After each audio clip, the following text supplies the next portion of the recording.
ओम नमः सिद्धेभ्यः जय श्री ओम नमः सिद्धेभ्यः जय श्री ओम नमः सिद्धेभ्यः।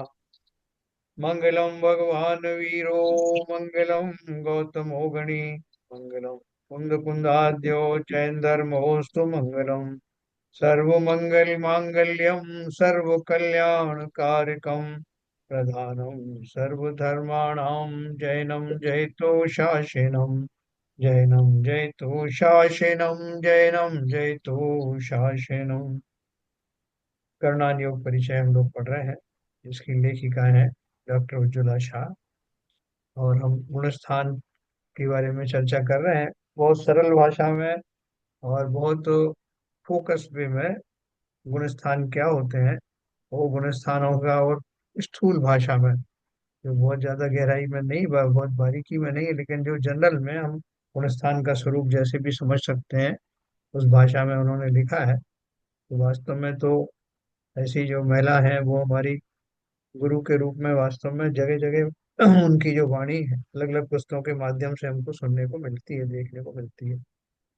तो जो हमने कल छोड़ा था, मुनि के जो गुण स्थान होते हैं, उसमें पांच महाव्रत, पांच समिति आदि की जो बात हुई थी।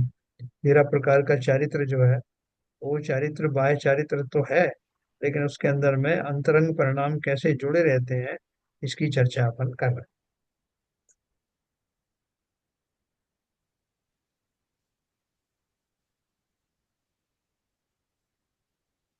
क्योंकि अपन ने कल यहाँ छोड़ा था, अहिंसा महाव्रत, सत्य महाव्रत। देखो 28 मूल गुण की बात करते हैं ना, तो 28 मूल गुण कौन से हैं?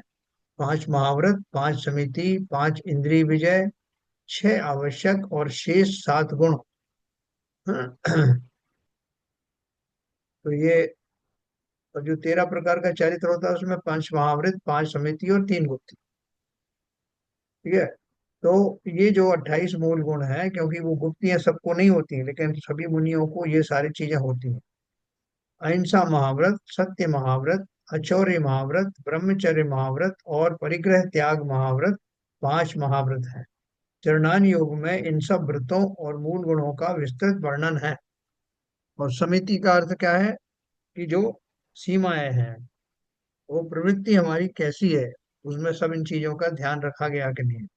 समिति का अर्थ है प्रवृत्ति, प्रमाद रहित यत्नाचार सहित प्रवृत्ति मुनि के लिए आवश्यक है ना। और मुनि जीवन में मुनि की प्रवृत्ति यानी आहार विहार आदि क्रियाएं इस प्रकार होती हैं कि जिसमें अहिंसा महाव्रत फले। क्रिया समिति, भाषा समिति, ऐषणा समिति, आदान निक्षेपण समिति और प्रतिष्ठापन समिति, इस तरह पांच समिति हैं। इनका अपन थोड़ा सा सूक्ष्म जो है, इस या मोटा मोटा इसका जो परिचय अपन करेंगे। प्रासुप और जीव रहित स्थान पर चार हाथ जमीन देखकर चलना, ये यह समिति है। जब मुनि ऊपर आहार ले के ली। लिए जब मुनि आहार के लिए निकलते हैं, तो चार हाथ जमीन देख करके चलते हैं वो। मतलब चार हाथ तक की जमीन, जब जब वो वहां आगे तक भी जाए तो जीव कोई ना उनके पैरों के नीचे आए, ऐसी पूरी सावधानी पूर्वक चलते हैं। तो चार हाथ जमीन देखकर चलना ईर्य समिति है। देखो ये जो समिति है, इसका पालन जो है श्रावकों को भी करना आवश्यक है। बहुत सारे लोगों की प्रवृत्ति होती है कि वो ऊपर देख कर चलते हैं, सामने देख रहे हैं साहब, तो हम तो आंख उठा करके देखते हैं और सीधे चलते हैं। तो वो बात ठीक है, लेकिन आपको जहाँ चल रहे हैं उसको नीचे की भी जगह देखनी पड़ेगी, उसमें कोई जीवी तो कुछ कुचल नहीं रहे, सामने भी देखना पड़ेगा। तो ऐसा आपको बैलेंस करके रखना पड़ेगा। बहुत सारे लोग सिर्फ नीचे नीचे भी देखते हैं, वो ऊपर का नहीं देखते, तो बाहर से को दूर से कौन आ रहा है क्या आ रहा है वो उनको दिखाई नहीं पड़ता। इसलिए बैलेंस रूप से ये समिति का पालन करना। रासुक और जीव रहित स्थान पर चार हाथ जमीन देखकर चलना क्रिया समिति है। हित मित प्रिय वचन बोलना भाषा समिति। देखो हित मित प्रिय वचन बोलने में क्या है कि दूसरों की निंदा करने, अपशब्द बोलने, मन दुखाने वाली बात कहने का उन्हें भाव ही नहीं आता। हित मित प्रिय वचन में जरूरी नहीं कि हम दूसरे को गाली दे रहे हैं। आप बोलोगे साहब मैंने कौन सी गाली दे दी, लेकिन वो जो भाषा, जो शब्द है, वो शब्द हमने कैसे चयन किए और किस स्टाइल में बोला और किस भाव के साथ बोला, क्या हम करना चाहते थे, उसको दुखी करना चाहते थे, सुखी करना चाहते थे, नॉर्मल मैसेज देना चाहते थे, ये हमारी पहले तो विचार होता है। उसके अनुसार फिर हम जो भाषा का सिलेक्शन करते हैं और फिर बॉडी लैंग्वेज भी साथ में चलती है। ये सारी चीजें जो है भाषा समिति में आती हैं। हम जब मुनि बने तो जो सामने श्रोता बने बैठे हैं उनको, आप देखा बहुत सारे लोग अलग अलग तरह से संबोधन करते हैं उनको। कोई तो जो है उनको ज्ञानी बोलते हैं, हो ज्ञानी, कोई भव्य जीव हो, है ना, अच्छे वचन बोलते हैं उनको। वो ऐसा नहीं है, अरे मूर्ख हो। हाँ? तो वो भाषा कैसी होनी चाहिए कि जीवों को उल्लसित करने वाली हो और उनका जो जो शादी है उसको बढ़ाने वाली हो। और वो कैसी हो कि हमारा भाव ये दूसरे का हित करे, हमारे भाव, और कम से कम शब्दों में बात करते हो। मित बोलना बहुत जरूरी है। अब लंबी लंबी बातें नहीं करने का है। कोई संस्मरण भी अगर देना है आपको कहीं का भी, तो वो संस्मरण जितना शॉर्ट हो सकता है, जितने शॉर्ट में आप अपना जो मैसेज है वो कन्वे कर सकते हैं, उतना शॉर्ट में बोल। लंबी लंबी बात नहीं करना कि एक बार ये हुआ, फलाना मिला, उसका नाम भी मुझे याद है और जगह भी याद है, फिर ये भी हुआ। हमें उसको सुनाना किस लिए? जो हम मैसेज देना चाहते हैं उसके माध्यम से खाली उतनी बातें बोल। अपनी लौकिक लौकिक बातों में भी वही ध्यान रखने का है। लंबी चौड़ी बात नहीं करने का है, समय खराब नहीं करना, वाणी का भी खराब नहीं करना उपयोग, और दूसरों का समय भी बर्बाद नहीं करना। तो हित मित प्रिय वचन बोलना भाषा समिति है। दूसरों के हित वाली हो, मितव्यता वाली हो, यानी कम से कम शब्दों में हो, और प्रिय है, वो भाषा। दूसरों की निंदा करने, अपशब्द बोलने, मन दुखाने वाली बात कहने का उन्हें भाव ही नहीं आता। वैसी दूसरी दूसरी जगह कहाँ प्रॉब्लम हो जाती है, जैसा मैंने शब्द तो बुरे नहीं कहे, लेकिन मेरी वो स्टाइल ऐसी है कि वो लोगों को लगता है कि क्रोध में बात कही जा रही है। तो अपन कह देते हैं मेरी तो स्टाइल ही है, मैं क्या कर सकता हूँ। नहीं, उस पर भी जब हम इस दिशा में चल रहे हैं ना, तो हमें बहुत ध्यान रखना है कि मेरी इस स्टाइल के कारण से लोगों के अंदर ये मैसेज तो नहीं जा रहा है कि ये बहुत गुस्सैल है। मेरे हिसाब से तो मैं नहीं कर रहा गुस्सा, ये मेरी आदत ही ऐसी है। मैं ऐसे लहजे में बात करता हूँ, ऐसी टोन में बात करता हूँ, मैं ऐसी बॉडी लैंग्वेज रखता हूँ, ये तो मेरी पुरानी आदत है। अब लोगों को बुरा लगे तो लग जाए, नहीं। अपन खुद सोचें कि अगर इस भाषा में, इस स्टाइल में कोई दूसरा मुझसे बात करे तो मुझे कैसा लगे। तो इसलिए ये बहुत बारीक चीजें हैं, ये इनके बिना सम्यक दर्शन नहीं होगा। ये तो सम्यक दर्शन के बाद भी है और पहले भी है। तो हित मित प्रिय वचन बोलना भाषा समिति है। दूसरों की निंदा करने, अपशब्द बोलने, मन दुखाने वाली बातें कहने का उन्हें भाव ही नहीं आता। किन की बात कर रहे हैं? मुनियों की बात कर रहे हैं। जो जीव हर अंतर मुहूर्त शुद्धोपयोग में जाता हो, उसकी वाणी में भी शुद्धात्मा की ही कथा वार्ता होती है। दुनिया भर की बातें करने में उन्हें कोई रस नहीं लगता। है ना, देखो बात तो ये मुनियों के एंगल से कही गई है, लेकिन मुनि बनते कौन है? श्रावक ही बनते हैं। और हम रातों रात थोड़ी बदल जाएंगे कि कपड़े उतारते ही हमारा पूरा आमूल चूल परिवर्तन हो जाएगा, हमारे भाव, हमारी स्टाइल सब बदल जाएगी, नहीं बदलेगी। इसलिए उसकी प्रैक्टिस श्रावक अवस्था में ही करना आवश्यक है। बाद में तो फिर उसमें और निखार आता।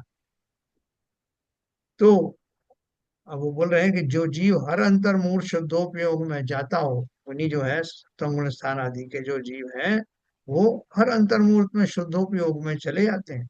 उसकी वाणी में भी शुद्धात्मा की ही कथा वार्ता होती है। जब वो छठे गुण स्थान में आते हैं एक अंतर मूर्त के बाद में, तो जो उनकी देशना आदि होती है उसमें भी शुद्धात्मा की बातें होती, घर गृहस्थी की बातें ज्यादा नहीं होती। अब उन्हीं के साथ बहुत सारे मुनियों के बाद में जब उनके उपदेश हो जाते हैं, प्रवचन हो जाते हैं, उसके बाद उनसे उनके कक्ष में लोग मिलने जाते हैं। तो वो अपनी घर गृहस्थी की बातें बताते हैं कि महाराज ये प्रॉब्लम हो गई, आज हमारे बड़े भाई ने ऐसा कह दिया, हमारे पिताजी ने ऐसा कह दिया। तो वो उसको विस्तार से नहीं, कहने वाले को भी बहुत शॉर्ट में बात करनी चाहिए कि महाराज के पास इतना टाइम नहीं है। और दूसरा ये कि ये घर गृहस्थी की बातों से उनको इन्वॉल्व मत करो। उनका बहुत प्रेशियस टाइम है, संयम का टाइम है। अपन उनके संयम साधन के लिए आहार आदि देते हैं, और उसमें व्यवधान डालना ये अंतराय कर्म का उदय उदय होने वाला अंतराय का बंद होता है। इसलिए और मुनिराज भी अपन ये मान के ही चल रहे हैं कि मुनि महाराज जो है वो वास्तव में इस बात को समझते हैं, अपनी चर्या को पालन करते हैं, इसलिए गृहस्थों को ज्यादा उनके विषयों में रुचि नहीं लेते। टू दी पॉइंट बात बताते हैं, वो भी अपने जो धर्म सम्मत जो भी उसकी सलाह है वही देते हैं। दुनिया भर की बातें करने में उन्हें कोई रस नहीं लगता। ऐशना समिति, अगली समिति है ऐशना समिति, है ना। पहले हमारी हो गई ईरिया समिति, फिर भाषा समिति, फिर ऐशना समिति। मुनि जो आहार ग्रहण करते हैं वह ध्यान और स्वाध्याय की स्थिरता के हेतु शरीर की स्थिरता के लिए करते हैं, जिह्वा इंद्री की लोलुपता के लिए नहीं करते। जब श्रावक शास्त्रोक्त विधि से नवधा भक्ति पूर्वक आहार दान देते हैं, तब मुनि 46 दोष और 32 अंतराय टालकर निर्दोष आहार ग्रहण करते। और जो भगवती आराधना है या मूलाचार है उसमें ये 46 दोष दिए हुए हैं, कौन कौन से श्रावक के कौन से दोष हैं, उन्हीं के कौन से दोष हैं, भोजन संबंधी कौन से दोष हैं, है ना, आहार बनाने की संबंधी कौन से, ऐसे 46 दोष हैं। तो आप पढ़ेंगे वो डिटेल में, आप तो आप दंग रह जाएंगे कि मतलब इतना उनके अंदर में वो संयमों का पालन होता है। जो अपन ने तो खाली ऐसे लिख दिया 46 दोष देखकर, 46 उनको ट्रेनिंग होती है कि वो 46 दोष कौन से हैं, वो उन दोषों से बचे रहते हैं। और 32 अंतराय हैं। अंतराय जो इतने आसान नहीं कि एक बाल निकल आया या मक्खी गिर गई तो ही अंतराय है, और भी बहुत सारे अंतराय हैं। तो कभी अपने को समय मिलेगा उन ग्रंथों को पढ़ने का, या आप भी वैसे देख सकते हो, ये भगवती आराधना ग्रंथ है, मूलाचार ग्रंथ है, उसमें ये मिल जाएगा, इंटरनेट पे मिल जाएगा। वो काफी विस्तार से लिखा है। तो ऐसा वो इतना 40 दोष और 32 अंतराय टालकर निर्दोष आहार ग्रहण करते हैं। हमने देश विरत गुण स्थान में उद्दिष्ट त्याग प्रतिमा देखी थी। पंचम गुण स्थान वाले को ने जो प्रतिमाएं देखी थी उसमें उद्दिष्ट त्याग प्रतिमा देखी थी। उस प्रति 11वीं प्रतिमा थी ना, उस प्रतिमा के धारी श्रावक भी उनके उद्देश्य से बनाया हुआ आहार ग्रहण नहीं करते, और उनके उद्देश्य से बनवाई गई वसतिका में भी नहीं रहते, क्योंकि उसमें हिंसा की अनुमोदना का दोष लगता है। यहाँ तो मुनि की बात है, उन्हें भी उद्दिष्ट आहार का त्याग होता है। देखो आपने यहाँ देखा होगा नारेली में उन्होंने मुनियों के लिए वसतिकाएं बनाई हैं। तो वसतिकाएं, उस पर नाम नहीं डाला गया फलाना मुनि ठहरेगा या ढिमका मुनि से ठहरेगा। कोई भी मुनि आते हैं बदल बदल कर क्या के ठहर जाते हैं। और हमारे यहाँ भी जो आ, शास्त्रों के हिसाब से, आगम के हिसाब से कभी किसी मुनि का कोई मठ नहीं बनाया जाता कि मठाधीश हो गए साहब, ये वहाँ का है, ये उनके वहीं रहेंगे, ये उनके निमित्त से बना नहीं। जैसे आहार उनके निमित्त से बनाने में दोष है, कि उसी प्रकार से उनके निमित्त से बनाया गया जो रहने का स्थान है, ठहरने का स्थान है, उसको भी किसी के नाम से जोड़ना गलत है, क्योंकि उसमें उनको राग हो जाता है कि ये अरे साहब ये मेरे लिए बनाई है, इसमें मैं रहूंगा, इसमें मेरा नाम लिखा है। तो कोई ऐसा काम श्रावकों को भी नहीं करना है जिससे उनका ये मुहादि का जो व्यापार कहीं कहीं से फिर से शुरू हो जाए। और मुनि को तो अवश्य ही इस बात का ध्यान रखना है, रखते ही हैं, कि अगर ऐसा उन्होंने किसी ने किया तो उसको वो अच्छा नहीं मानते।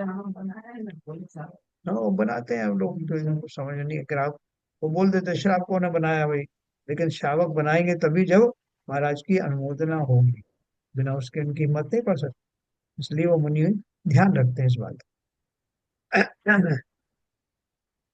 आदान निक्षेपण समिति में मुनि भले प्रकार, अगली अगली वाली जो वो है समिति है, आदान निक्षेपण समिति में मुनि भले प्रकार अपनी आंखों से देख व शोध कर, पिच्छी से मार्जन करके किसी वस्तु, शास्त्र, कमंडलू, पुस्तक आदि को उठाते या धरते हैं, स्थान का भले प्रकार शोधन व प्रमार्जन करते, है ना। आदान निक्षेपण समिति में वो क्या करते हैं कि अपने आसपास जहाँ बैठते हैं उठते हैं, तो वहाँ की सब जो वस्तुओं को उठाना, पुस्तक उठाना, उसमें कोई प्रमाद नहीं करते कि खींच करके घसीट के ले गए हो, है ना, जिसमें कोई हिंसा होने की चांसेस ना हो। ऐसी ही प्रक्रिया शरीर की और पीछी के माध्यम से वो करते हैं। फिर अगली समिति है प्रतिष्ठापन समिति। प्रतिष्ठापन समिति का अर्थ है हरित काय रहित और त्रस काय रहित स्थान पर शरीर के मलमूत्र का क्षेपण कर। देखो ये बहुत कठिन चीज है। क्यों? क्योंकि वो फ्रेश फ्रेश के टॉयलेट्स में तो जाते नहीं। अब वो जाते हैं अपने नेचुरल जंगल आदि में जाते हैं, तो वहां तो हरित काय बहुत रहता है। दूब है, पत्ती हैं, पेड़ पौधे हैं। और वहाँ कई बार उनमें बड़े बड़े केंचुए या बड़े बड़े जीव भी जो दिखाई देते हैं।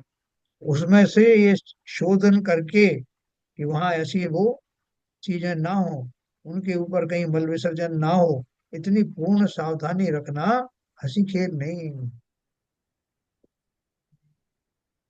लेकिन वो रखते हैं। मतलब हमको ये सब करना है तो ये सारे संयम, सारी मर्यादाएं जीवन में आनी आवश्यक है। तभी तो हम उनको तपस्वी कहते हैं। पांच समिति का पालन करना खाली मुंह से कह देना नहीं, इसका पालन करने में पसीने आ जाते हैं। श्रावक जो है उसमें कुछ किंचित किंचित मदद कर सकते हैं कि वो ऐसा वातावरण, ऐसा जगह पहले ही से देख लें जहाँ मुनिराज को सुबह लेके आने वाले हैं, तो वहां पे उस तरह की बाधा ना हो, उनको ज्यादा इधर उधर दृष्टि घुमाने की जरूरत ना पड़े, निरापद जगह हो। ऐसा ये श्रावकों का भी बहुत फर्ज है। तो इस तरह से पांच समिति हो गई। अब देखो पांच इंद्रिय कौन सी हैं।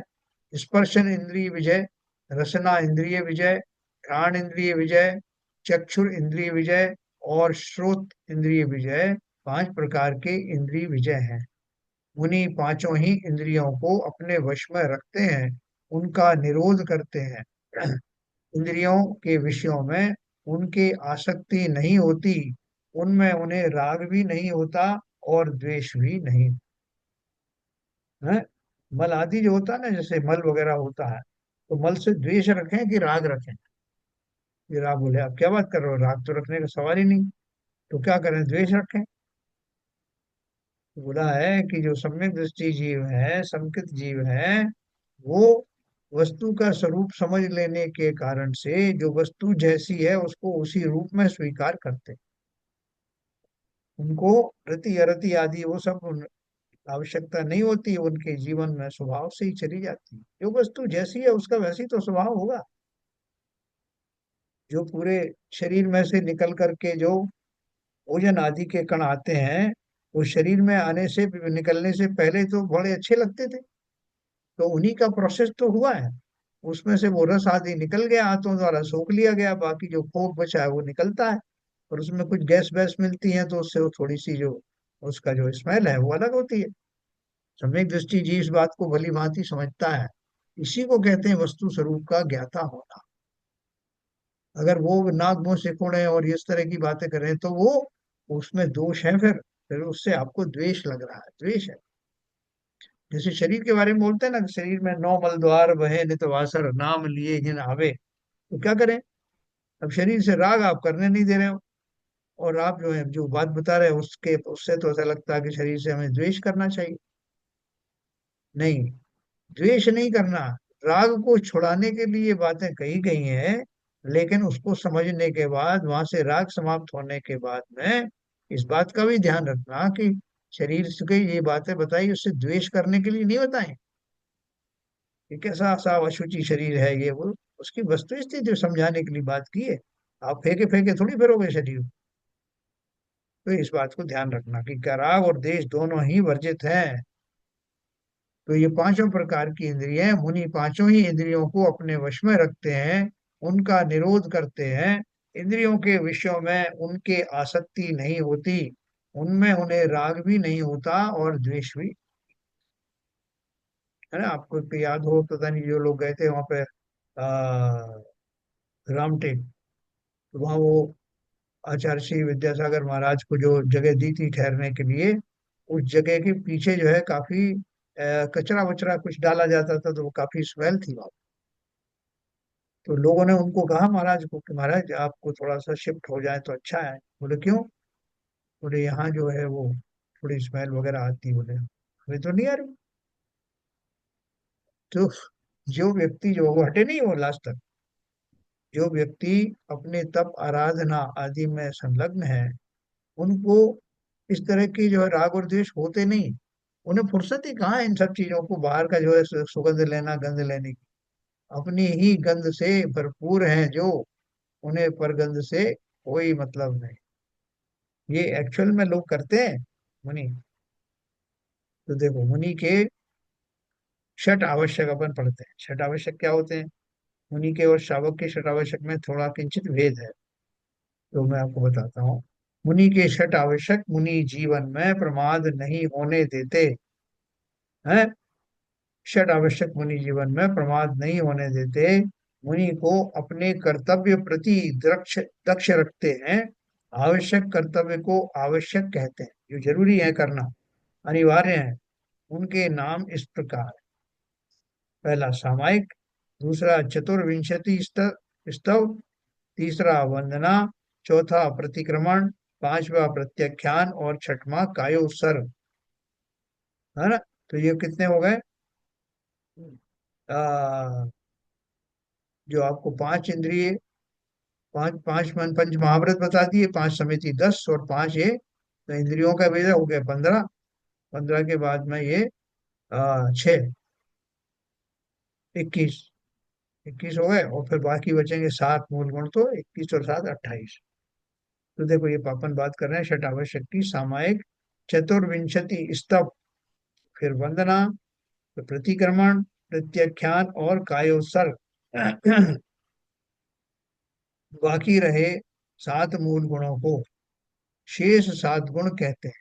वे इस प्रकार हैं: केशलौच, पहला मूल गुण, जो बाकी के 7 गुण बचे हैं: केशलौच, वस्त्र त्याग अर्थात नग्नत्व, और अस्नान अर्थात स्नान त्याग। चौथा भूमि शयन, पांचवा अदंत धोवन, मतलब दांत भी धोते नहीं, मंजन वगैरह जैसे उनसे नहीं करते।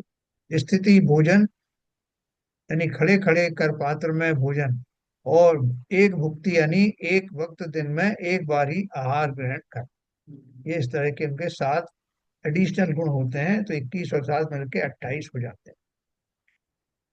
मुनियों के आचार संबंधी अनेक नियम होते हैं, और मुनि संघ में उन नियमों का बड़ी सावधानी पूर्वक पालन किया जाता है। हम देखते हैं कि सैनिक शिक्षण, मिलिट्री ट्रेनिंग लेने वाले व्यक्तियों को कठोर शासन एवं कानून का पालन करना पड़ता है। उसमें उन्हें मेहनत और कष्ट भी उठाने पड़ते हैं। परंतु मुनि जीवन कष्टदायक जीवन नहीं। ये क्यों कहा उन्होंने कष्टदायक? कष्टदायक तो अपन को दिख रहा है, ये सब इतना पालन करना, और इतना एक बार भोजन करना, भूमि शयन करना, एक करवट से सोना, ये सारी चीज, और पैदल चलना सब जगह, केशनोच हाथ से ही करना। तो ये सब अपन को नहीं लगता कि ये सब जो कष्टदायक चीजें हैं? अब शास्त्र में कह दिया इसलिए अपन को मानना पड़ रहा है। लेकिन अपने मन में तो ये आता है कि इनमें वास्तव में होता तो बड़ा कष्ट है। इन्हीं कष्टों से तो घबरा कर हमारी हिम्मत नहीं होती मुनि बनने।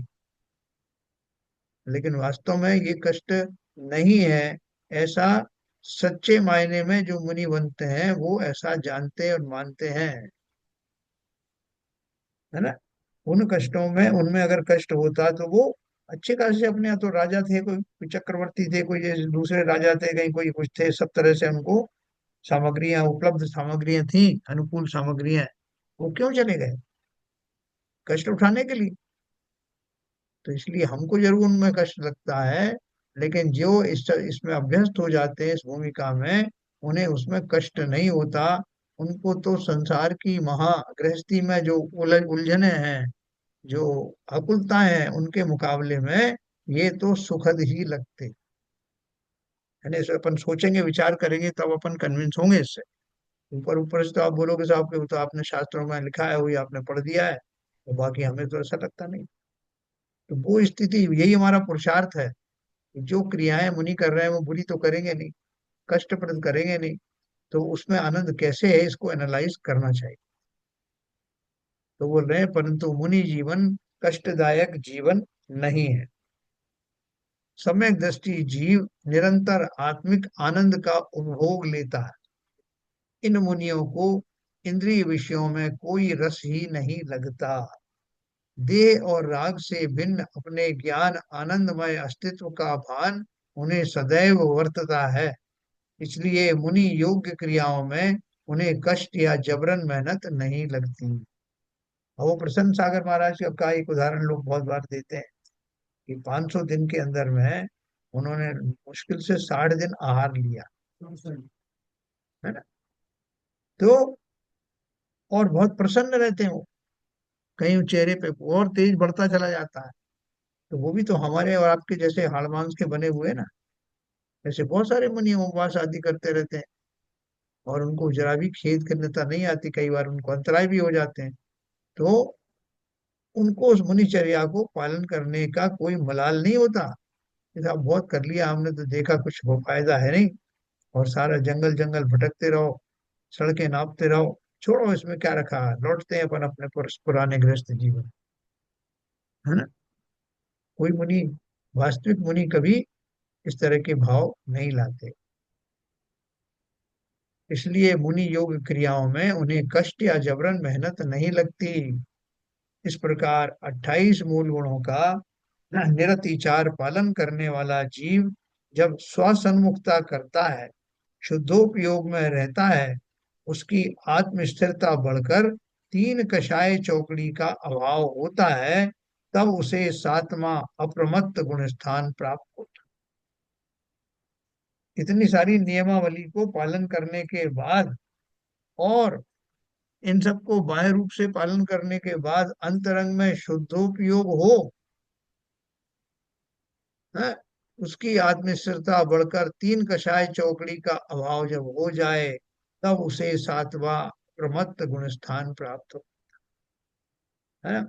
महावीर स्वामी ने जब आहार के लिए निकले थे तो उन्होंने जो अटपटा नियम लिया था ना, कि कोई स्त्री जिसके बाल, सिर में बाल ना हो, जो बेड़ियों से जकड़ी गई हो, और जो मूंग की दाल के छिलके का आहार दे ना, उन्होंने बहुत सारी शर्तें रखी थी ना, वो सब पालन करने वाली हो, तब मैं उसके हाथ से आहार ले सकता हूँ। ऐसी अटपटी उन्होंने उस टाइम सोचा ही नहीं था, ऐसा उनके भाव आए।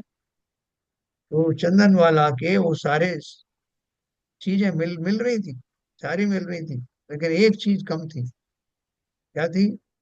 आंखों से अश्रुधारा नहीं बह रही, वो भी उनकी प्रतिज्ञा में शामिल था। तो उन्होंने कहा कि बाकी सब तो है, एक कमी रह गई है, इसलिए वो मुड़ करके चल दिए। तो तो चंदन वाला ने सोचा कि देखो मैं कैसी अभागी हूँ कि द्वार पर आए भगवान, मेरे यहाँ से बिना आहार के जा रहे हैं। बाकी का जो कुछ उसको जो प्रताड़नाएं मिली उसको उसने दुर्भाग्य नहीं माना, लेकिन इसको दुर्भाग्य माना कि आज कितना बड़ा मौका था। आज जिनेन्द्र देव का, या भगवान, भगवान तो बनने वाले थे, मैं मुनिराज के, महावीर स्वामी के रूप में मुनिराज के आहार मेरे हाथ से नहीं हो रहा। तो आंखों से अश्रुधारा भी बह निकली, और बाई चांस उन्होंने मुड़ करके देखा तो अश्रु वाली जो थी वो शर्त भी पूरी, और तब उन्होंने विधिवत आहार दिया। तो यहाँ जो मैं आपको बता रहा हूँ कि एक जो है अश्रु की जगह पर एक और खास बात है। मुनि के 28 मूल गुणों का निरतिचार पालन तो हो गया, एक चीज और होनी बाकी है, वो है शुद्धोपयोग का आविर्भाव। शुद्धोपयोग अंदर में प्रकट हो, तब ये बाह्य चर्याएं शोभित होती हैं। और वो शुद्धोपयोग किसको होगा? भावलिंगी संतों को होगा। उसकी आत्मस्थिरता बढ़कर, कैसी आत्मस्थिरता हो जाएगी? तीन कषाय चौकड़ी का अभाव होता है। पहली चौकड़ी तो समय दर्शन के टाइम ही चली गई। दूसरी चौकड़ी पंच महाव्रत, सॉरी, पांचवें गुणस्थान के योग्य जो भाव थे उसमें चली गई अप्रत्यक्षानावरणी कषाय। और अब जो मुनि बने थे, तो मुनि बनने की गारंटी क्या है? मुनि बनने में ये सारे गुण उनके अंदर में पल्लवित हुए, तब वास्तव में मुनि बने। कपड़े छोड़ते ही मुनि नहीं बन गए। मुनि बनने की ये सारी प्रक्रियाओं से गुजरने वाले, अंदर में वैसे भावों के लिए संकल्पित होने वाले, और अंदर में शुद्धोपयोग को पनपाने वाले, वही मुनि हैं। ऐसे संत को ही कहा जाएगा कि तीन चौकड़ी का अभाव। ऐसा नहीं कि वस्त्र उतारे तो तीन चौकड़ी चली गई है। वस्त्र तो अपन भी उतार दें तो एक आध चौकड़ी चली जाए अपनी। तो देखो, सातवें गुण स्थान का यानी शुद्धोपयोग का काल अल्प है, एक अंतर मुहूर्त है।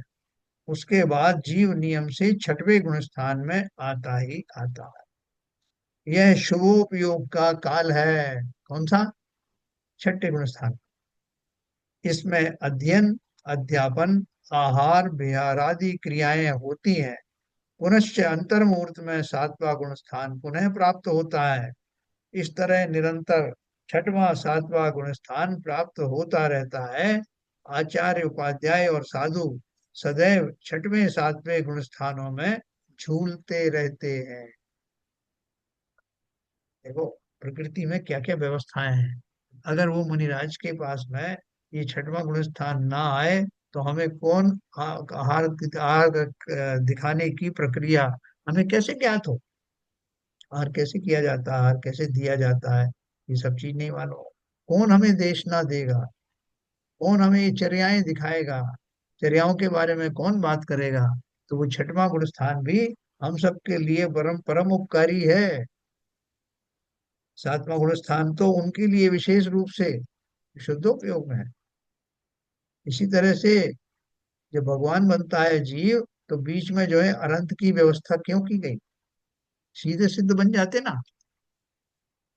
अनंत बन के सालों तक देशनाएं चलती हैं, समूशरण आदि आते हैं तीर्थंकरों के विशेष तौर से। तो वो क्यों बताया कि भाई ये संसार के जो भोले जीव हैं, जो संसार से जिनका मन उचाट गया है, उछट गया है, वो अगर संसार से किनारा चाहते हैं तो उन्हें मार्ग दिखाने वाला भी तो कोई हो, सिद्धांत समझाने वाला भी तो कोई हो। इसलिए अरहंतों की व्यवस्थाएं हैं। ये सारे पंच परमेष्टि निरर्थक नहीं। मुनि हमें गुरु, मुनि को हम गुरु क्यों कहते हैं? क्योंकि वो हमें उन राहों पर स्वयं चल करके दिखाते हैं। बच्चों को आपका व्यवहार देख करके जितना सीखते हैं, उतना सिर्फ वाणी से नहीं सीखते। उसी प्रकार हमारे सामने वो चलते फिरते सिद्ध लोग बोलते हैं ना, इसलिए बोलते हैं कि वो अनंत तो अब उतर के आएंगे नहीं, हर समय अवेलेबल नहीं होते, सिद्धों का तो सवाल ही नहीं। लेकिन यही जो गुरु है, ये हमें न केवल जिन जिन वाणी कथित सिद्धांतों को समझाते हैं, बल्कि चर्याएं करके भी दिखाते हैं। नहीं तो हम बोले साहब ये कहने में तो बहुत सरल है साहब, करके तो कोई दिखाए, तो है ना दिखाने वाले। देखो, इस पंचम काल में 1000 1200 जितनी भी पीढ़ियां हैं, वो हमारे लिए बड़े बस बड़े सौभाग्य का विषय है। भले ही उनमें कुछ शिथिलाचार भी हो सकता है, कुछ ऐसा 28 मुर्गों का पालन भी नहीं हो सकता है ना हो, लेकिन उनका जो बाह्य स्वरूप है, जो उनकी बाह्य क्रियाएं हैं, जो उन्हें जो करते हैं, तो उससे हम सीखते हैं बहुत कुछ। कि मैं जब मुनि बनूंगा तो इस तरह बनना है, ये हमारे रोल मॉडल है। इसलिए ये हमारा भाग्य है कि अभी तक धर्म चल रहा है और पंचम काल के अंत तक चलता रहेगा। एक आध मुनि तो आखिर तक भी रहेंगे। तो चलो, ये हो गया। मुनि हो या व्रति श्रावक हो, उनके अंतरंग की वीतरागता या गुण स्थान तो बाह्यतः दिखते नहीं। देखो, अब अपने काम की बात आ रही है। काम की मतलब इन द सेंस टॉपिक में जो आया है, गुण स्थान की बात।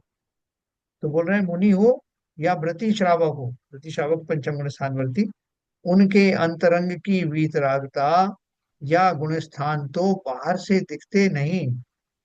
इसके अलावा परिणामों में भी उतार चढ़ाव होते रहते हैं। सांप सीढ़ी के खेल समान ऊपर के गुण स्थानों से नीचे के गुण स्थानों में, और फिर पुरुषार्थ करके ऊपर के गुण स्थानों में गमनागमन चलता रहता है। मैंने आपको बताया था, आगे कुछ वो टेबल दिखाऊंगा मैं आपको कि कौन से गुण स्थान में कौन से गुण स्थान से जीव आते हैं और कौन से गुण स्थान में आगे बढ़ जाते हैं, इसकी पूरा चार्ट है। तो भावों की लीला है। वो गुण स्थान क्या है? कोई ऐसा थोड़ी कि मुनि को जो है बाहर निकलना है, कोई एक आपने एक वो चौपड़ी बना दी, उसमें से निकल गए तो दूसरे गुण स्थान में आ गए, नहीं। अंदर के भावों की बात। इसलिए मुनि का गुण स्थान या सम्यक की परीक्षा करना हमारा काम नहीं है, क्योंकि उनके भावों का हम क्या जाने। मुनि व्रत 28 मूल गुण यथार्थ पल रहे हैं या नहीं, इसकी परीक्षा श्रावक कर सकता है। जो बाहर की चर्याएं हैं उनको तो आप कर सकते हो, लेकिन अंदर का जो उनका वो है, क्या बताया कि जो पुरुषार्थ उनके गुणस्थान के कारण, जिनके कारण उनका गुणस्थान बनता है, उन भावों को हम थोड़ी देख सकते। तो केवल ज्ञान गम्य है, लेकिन बाहरी क्रियाएं हम देख सकते। तो बाहरी क्रियाओं के आधार पर आप ये तो निर्णय ले सकते हो कि ये सही द्रव्यलिंगी मुनि है या नहीं। भावलिंगी तो वो होंगे, हम तो ये मान के चल रहा है, लेकिन हम तो द्रव्यलिंग ही खाली देख सकते हैं ना। तो उस द्रव्यलिंग को पालन करने में उनको कहीं खोट तो नहीं। तो वो खोट भी जो देखना है वो किस लिए देखना है, ना तो उनको बताने के लिए कि उनकी उनकी महिमा कम हो जाए, कि आप में साहब ये कमी है, या दूसरों को निंदा करने की, इसके लिए नहीं। हमें हमने शास्त्रों के द्वारा 28 मूल गुणों का स्वरूप जान लिया। तो अपन को ये भी देखना है कि 28 मूल गुणों से अलग हट करके भी कुछ जीव रहते हैं। तो ये खाली अपनी दृष्टि को प्रखर बनाने के लिए कि ऐसी ऐसी स्थितियां भी होती हैं, लोग डगमगा भी जाते हैं, तो मुझे नहीं डगमगाना। मैं जब मुनि बनूंगा तो ये जो कमी मुझे दिखाई दे रही है, उनकी निंदा के लिए नहीं, स्वयं को सीख लेने के लिए ये कम से कम मैं नहीं करूँ। जैसे आपने देखा कि कोई आदमी बहुत जोर से चिल्ला रहा है और बहुत लोगों को उससे दुख हो रहा है, तो हमको लगता है कि ये कैसे चिल्ला रहा है, ऐसा नहीं चिल्लाना चाहिए क्योंकि इससे मुझे दुख हुआ। तो हम खुद प्रमाण बन जाते हैं उसके। तो ठीक उसी प्रकार से जो शिथिलाचार आपको कहीं देखने को मिले, किसी तरह का मिले, तो उसको जगह जगह कहने की जरूरत नहीं। हाँ, आप उससे सीख ले सकते हो कि मैं जब मुनि बनूंगा तो मुझे इनका पालन करना। उपमोहन नाम का एक अंग होता है ना, जिसमें अपने साधु आदि की जो है इधर उधर बुराई भलाई करना, वो वास्तव में उनकी निंदा ही करना है। वो लोग बोलेंगे कि इनके धर्म में ऐसे ऐसे लोग होते हैं, ये जैनी लोगों में ही बोलेंगे। तो इसलिए जो है सीख करके अपने अंदर में वो सुधार लाना, ये अपना मुख्य उद्देश्य है। इसलिए 28 मुल्कों में जाना।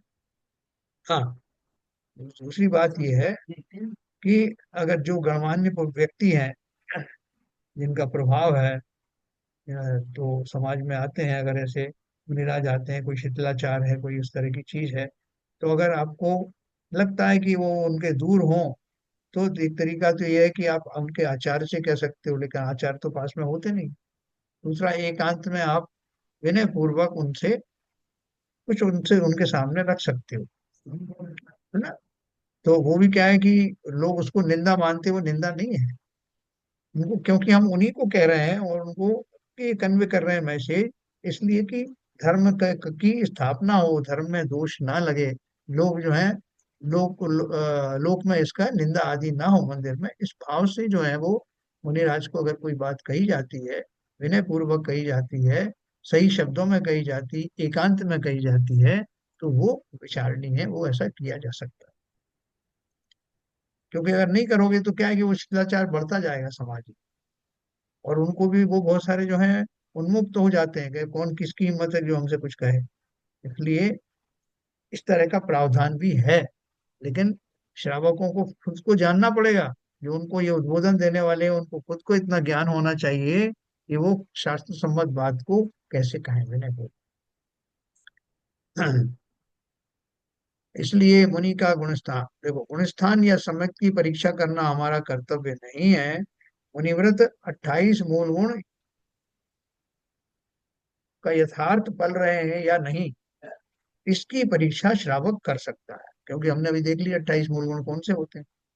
अब कोई भाषा समिति में कोई किसी को अनर्गल प्रलाप कर रहा है, ऊंचे नीचे बोल रहा है, ये सब बोल रहा है, तो अपन को समझ में आ जाता है कि ये भाषा में नहीं आता, ये बॉडी लैंग्वेज से गलत है, या अपनी ही प्रशंसा करवा रहे हो, या अपने ही वो जयकारे बुलवा रहे हो, तो ये सब चीजें उसमें आता है। इतना ही नहीं, परीक्षा करके 28 मूल गुणों का यथार्थ पालन करने वाले मुनि को आहार दान देना, उनकी भक्ति पूजा करना श्रावक का कर्तव्य है ना। 28 मूल गुण का पालन कर रहे हैं, तो देखो वो पहले के जमाने में तो मुनि भी बहुत विशिष्ट होते थे, तो उनकी परीक्षा करके उनको आहार आदि दिया जाता था। रानी चेलना का प्रसिद्ध है। और भी बहुत सारी रानियां हैं जिन्होंने मुनियों को उनके बाह्य आचरण से, उनके विचारों से प्रभावित होकर या विचारों को समझकर ही आहार दिया। जैसे उनको उन्होंने एक उदाहरण के लिए, रानी चेलना का ही शायद आता है कि उन्होंने किसी मुनि को कहा कि हे तीन गुप्तीधारी मुनिराज, तो महाराज ने मना कर दिया कि मैं तीन गुप्तीधारी नहीं हूँ। तो वो कौन कहेगा ऐसा? जिसे ज्ञात हो, जो जानता है गुप्ती का स्वरूप क्या है, वही वैसा संबोधन करेगा और उसको ही वैसे उत्तर मिलेंगे। इसलिए सभी श्रावकों का कर्तव्य है कि अपने ज्ञान को इतना विकसित करें कि अगर वो मुनि स्वयं भी ना बन सकें किसी कारण से, चारित्र मुनि के कमी के कारण से, तब भी उनको आगम का इतना ज्ञान हो कि वो इस बात का परीक्षण कर सकते हैं कि 28 मूल गुणों का पालन हो रहा है या नहीं। ये आपको सीधा सीधा एक सिमुलेशन है देखने के लिए कि कैसे 28 गुणों का पालन होता है, कैसे दोष लगते हैं, कैसे अतिचार होते हैं, अपने करेक्शन के लिए। परंतु है ना, अगर वो हमारा 28 मूल गुणों का पालन कर रहे हैं तो बोल रहे हैं उनकी भक्ति पूजा करना श्रावक का कर्तव्य है। देखो इन्होंने पॉजिटिव पॉजिटिव बात लिखी है, उन्होंने नेगेटिव नहीं लिखी। इसका अर्थ क्या है कि जो 28 मूल गुणों का पालन नहीं कर रहे हैं उनको आहार ना दें, लेकिन वो ना लिख करके वो अपने विवेक पर छोड़ दिया। इतना ही नहीं, परीक्षा करके 28 मूल गुणों का यथार्थ पालन करने वाले मुनि को आहार दान देना, उनकी भक्ति पूजा करना श्रावक का कर्तव्य है ना। बाकी चीज उन्होंने गौण कर दी। परंतु जब देव गुरु शास्त्र के स्वरूप का निर्णय करने की बात आती है, तब द्रव्य लिंग पूर्वक भावलिंग प्रकट करने वाले छठवें सातवें गुण स्थान में झूलने वाले जीव ही वास्तव में मुनि हैं, भावलिंगी संत हैं। इस प्रकार यथार्थ निर्णय हमें करना चाहिए। देखो क्या बात कही उन्होंने कि पहले तो अपने अंदर ऐसी क्षमता सामर्थ्य का विकास करो कि मैं उनको पहचान सकूं कि इन जीव 28 मूल गुण का पालन करने वाले संत हैं या नहीं। क्योंकि मैं जो देवशास्त्र गुरु की पूजन करता हूँ, उसमें जो गुरु है उसका स्वरूप यही है। अगर वो वैसे नहीं है स्वरूप, तो वो सच्चे गुरु भी नहीं। आप बोलोगे साहब तो हम क्या करें इसमें, या तो अभी आजकल तो हमें बहुत कम ऐसे देखने में आते हैं, वो है काल दोष है।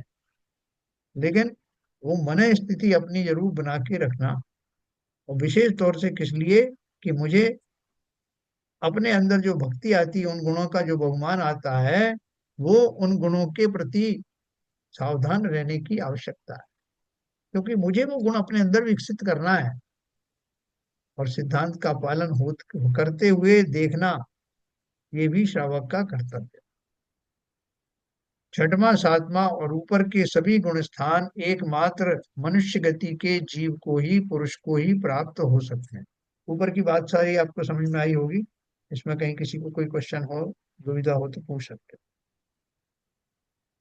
छठवें सातवें देखो एक चीज क्या बताई उन्होंने, छठवां सातवां और ऊपर के सभी गुण स्थान एकमात्र मनुष्य गति के जीव को ही और पुरुष को ही प्राप्त हो सकते। छठवें सातवें गुण स्थान में झूलने वाला कोई जीव जब अंतरंग में अधिक स्थिरता करता है, तब उसके परिणाम अधिक निर्मल होते हैं, और बढ़ती हुई वीतरागता के साथ उसे ऊपर के गुणस्थान प्राप्त होते। तो किससे प्राप्त हुए जो ऊपर के गुणस्थान? वीतरागता में भी स्टेजेस है ना, कितने परसेंटेज भी वीतरागता आई आपके अंदर? तो वो पूरी जो 100% वीतरागता है, उसको डिवाइड किया है 14 गुणस्थानों। ठीक है, और वो केवल ज्ञान गम्य है। तो वो भाव आते ही जो है लगता है कि इस लेवल के भाव आ रहे हैं, इसलिए उनका ये गुण स्थान। जब अंतरंग में अधिक स्थिरता करता है, तब उसके परिणाम अधिक निर्मल होते हैं, और बढ़ती हुई वीतरागता के साथ उसे ऊपर के गुणस्थान प्राप्त होते हैं। आठवां, नौवां, दसवां, 11वां, या आठवां, नौवां, दसवां, 12वां गुणस्थान क्रम से प्राप्त होते हैं, है ना। तो श्रेणी नीचे आएगा। इन चार गुणस्थानों को श्रेणी के गुणस्थान कहते हैं, या कहते हैं कि मुनि ने श्रेणी माड़ी है या श्रेणी पर आरूढ़ हुए हैं। इसमें दो प्रकार से श्रेणी मानी जाती है। श्रेणी का आरोहण होता है, एक उपशम श्रेणी और दूसरी शपक श्रेणी। उपशम श्रेणी में चारित्र मोहिनी कर्म की 21 प्रकृतियों का उपशम होता है, और 11वां उपशांत मोह गुण स्थान प्राप्त होता है। देखो ये प्रकृतियों का थोड़ा सा ध्यान रखना, 21 प्रकृतियां बताई, उनका नाम भी बताऊंगा बाद में। शपक श्रेणी में उन 21 प्रकृतियों का क्षय होता है, और 12वां क्षीण मोह नाम का गुणस्थान प्राप्त होता है। इस तरह छठवें गुणस्थान से 12वें गुणस्थान तक सभी गुणस्थान मुनिराजों के ही गुणस्थान है। वैसे देखा जाए तो अनंत भगवान को भी महामुनि कहते हैं। देखो एक चीज और आपको रहस्य की बात बताऊं, कि कभी मंदिर में आप गए, मुनि मुनि में मुनि महाराज का समागम तो रोज होता नहीं, लेकिन मंदिरों में मूर्तियां तो मिलती हैं। तो इसलिए उन जिनेंद्र देव को अगर आपको पंच परमेष्टि का पूरा कोटा करना है, जैसा उसमें पंच परमेष्टि का जो है, मुनि तो है ही नहीं, तो देवशास्त्र गुरु में देव तो हो गए, शास्त्र भी हो गए, गुरु कहाँ है। तो बोलते हैं कि वो जिनेंद्र देव महामुनि होते हैं। तो मुनि के रूप में ही रहते हैं ना सारे जीव, वो अंत तक मुनि के रूप में ही रहते हैं, इसलिए महामुनि। इस तरह छठ में देखा जाए तो अनंत भगवान को भी महामुनि कहते हैं। उपशम श्रेणी वाला जीव 11वें गुण स्थान में एक अंतर मुहूर्त रहता है, और उपशम काल पूर्ण होने पर 10वें में, वहां से 9वें में, वहां से 8वें में, 7वें में, और बाद में 6वें में क्रम से आता है ना। ये एक स्थिति बताई। तो अब 6वें में आ गए तो फिर उनका वो श्रेणी श्रेणी हट गई, लेकिन अभी मुनि नॉर्मल मुनि बने, छठे सातवें गुणस्थान वाले बने रहे। हाँ, किसी किसी का जीव का ऐसा भी वो आता है, उदय आता है कि वो पहले गुणस्थान तक भी आते हैं, ऐसा कम होता है। उसके पश्चात सातवां छठवां गुणस्थान चलता रहता है। छपक श्रेणी वाला जीव 10वें गुणस्थान के अंतिम समय में चारित्र मोहनी कर्म का क्षय करके 12वें गुणस्थान में जाता है। उसको 11वां गुणस्थान नहीं पड़ता, हाँ, उपशांत मोह वाला नहीं पड़ता, सीधा जो 10वें से 12वें में आता है। दर्शन मोहिनी कर्म का क्षय तो पहले ही हो चुका है, इसलिए 12वें गुण स्थान में मोहिनी कर्म की सत्ता ही नहीं रहती, परंतु अन्य तीन घातिया कर्मों की सत्ता और उदय रहता है। कौन से रह गए बाकी तीन? मोहिनी चला गया, अब कौन से बचे भाई ललित जी? आयु कर्म होगा। नहीं, घातिया कर्म, तीन घातिया कर्म। घात नहीं, घातिया तो 12वें गुण स्थान में तो घाती खत्म हो जाएंगे सब घाती में। हाँ तो 12वें में करना है ना, 12वें में तो करना है, तो उनके नाम पूछ रहा हूँ आपसे, जब आप करोगे तो कौन कौन से करोगे?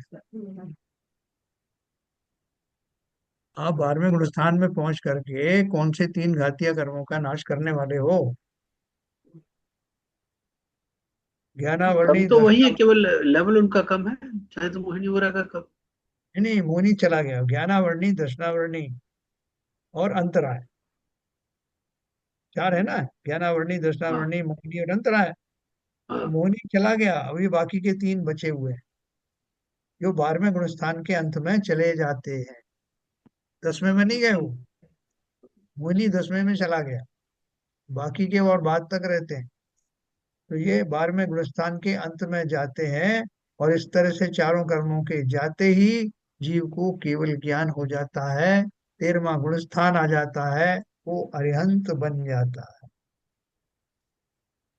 ठीक है सर, मतलब कैसी प्रक्रिया है, जीव को कुछ नहीं करना पड़ रहा, उसके भावों का तारतम्यता ऐसी बढ़ती जा रही है कि अपने आप वो कर्मों की प्रकृतियां नहीं तो सब इसमें जो जो आप बता रहे मोहिनी जो है जाने के लिए, तो ज्ञानावरण भी तो खत्म खत्म होना चाहिए, तभी तो मोहिनी चरित्र धारण कर पाएगा। जब ज्ञान का ही आवरण ही खत्म हुआ है, तो फिर चरित्र कैसे धारण करेगा?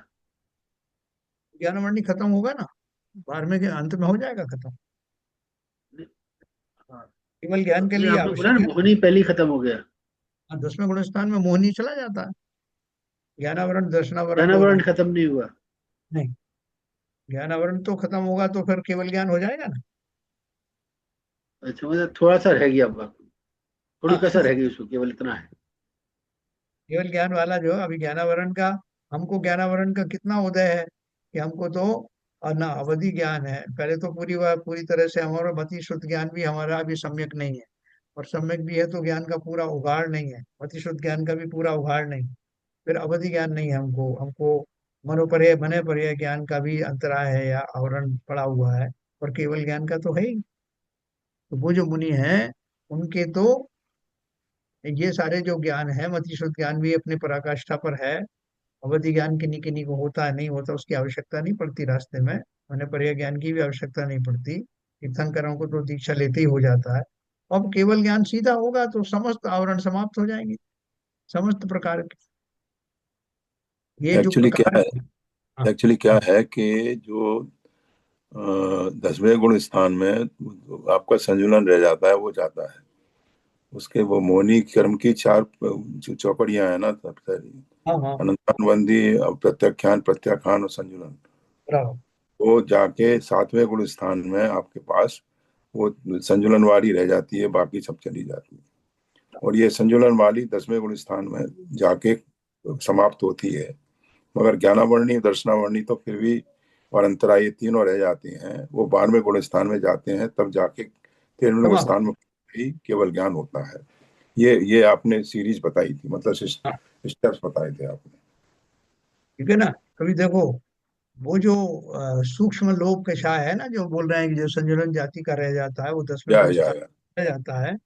और अब जीव के पास में ये जो ज्ञानावर्णी दर्शनावर्णी है, इनका जो है वो क्षय होता है। और जीव, देखा ना, 12वें गुण स्थान के अंत में इन तीन घाती कर्मों का पूर्ण क्षय करके जीव 13वें गुण स्थान में चला जाता है।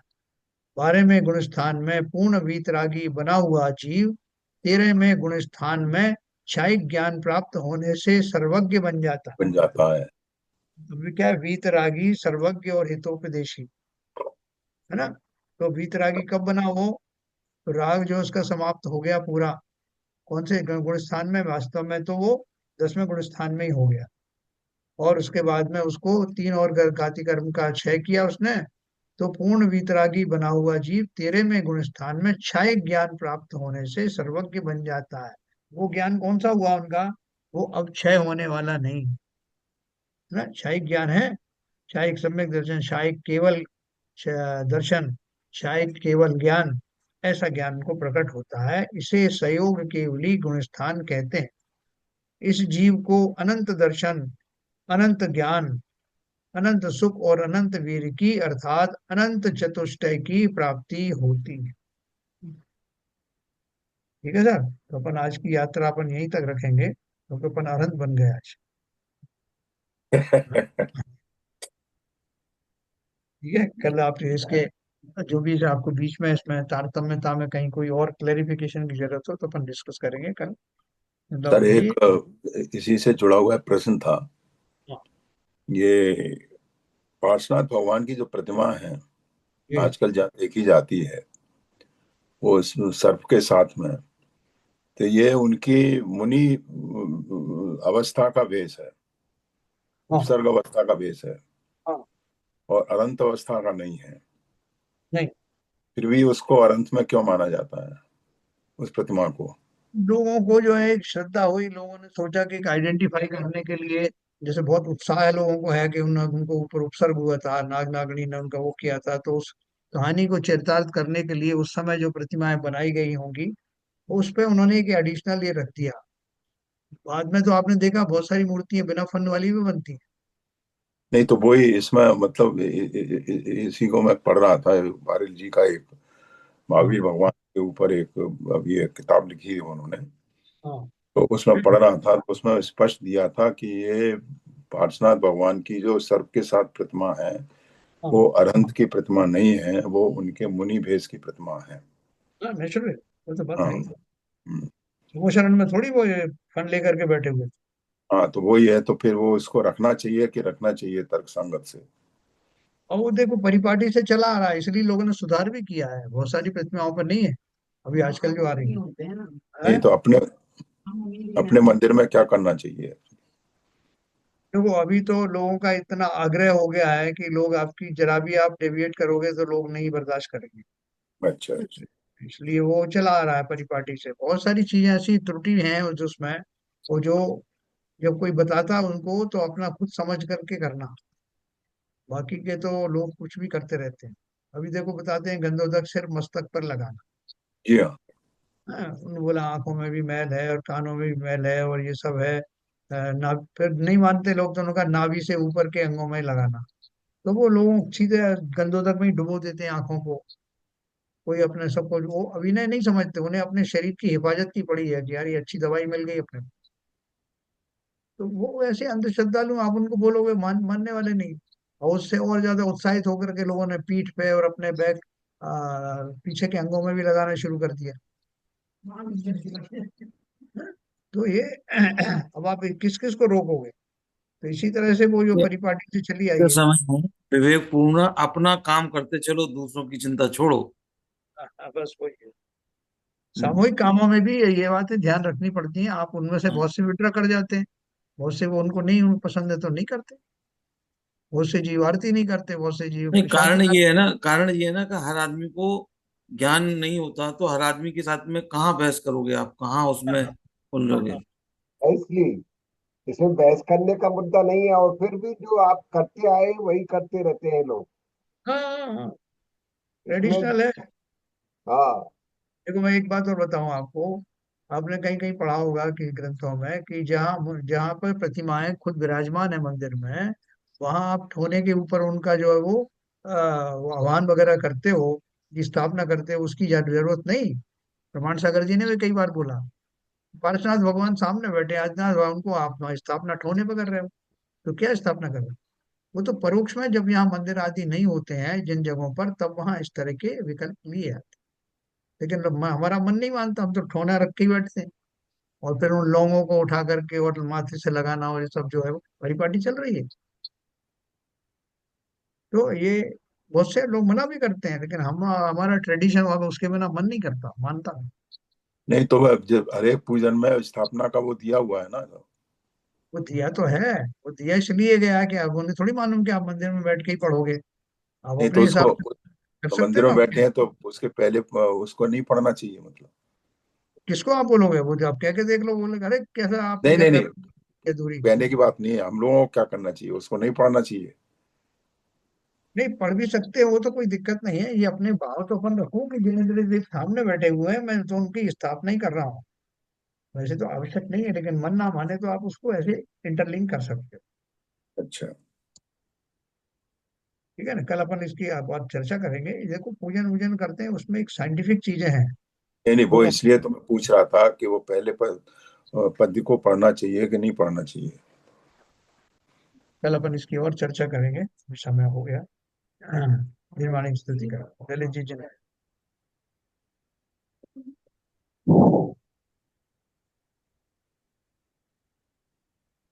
तम नाश वेको ज्ञान के प्रकाश वेको अप परभास वेको भानु सी बखानी है।